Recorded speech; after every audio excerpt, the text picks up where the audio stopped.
Miraculous is the only way June, a former drug dealer and addict, can describe how he ended up in this government-run drug rehabilitation facility. Pagdating nga ng isang linggo, a week after I surrendered, masked men broke into my house and took me away. They kept hitting me with their guns. They tortured me. They were going to kill me, but I begged for my life. Next thing I knew, I was at a police station. I was told I was lucky to have been given a second chance. They told me the only way I could avoid death was to enter rehab.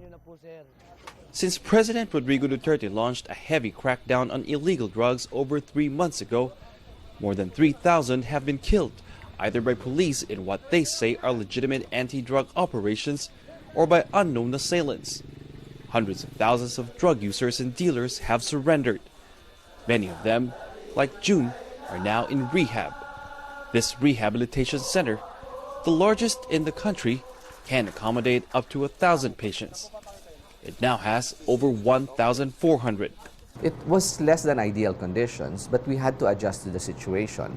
We came up with a community-based program that the local government units can apply. Within the rehabilitation center in itself, we added additional staff. We rushed the construction of new dormitories, and of course, funding and supplies had to come in at the soonest possible time.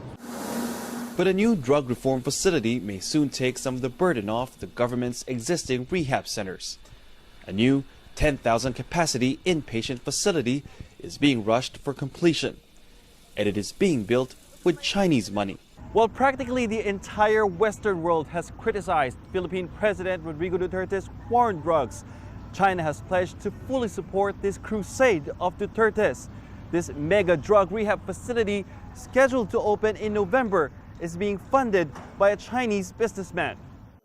China's ambassador to the Philippines, Zhao Jianhua, says construction of an even bigger Chinese-funded rehab center could start soon.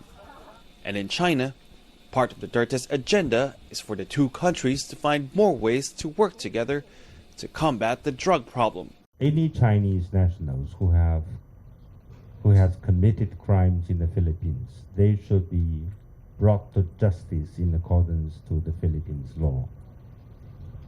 And the Chinese government is and relevant departments stand ready to cooperate to bring them to justice.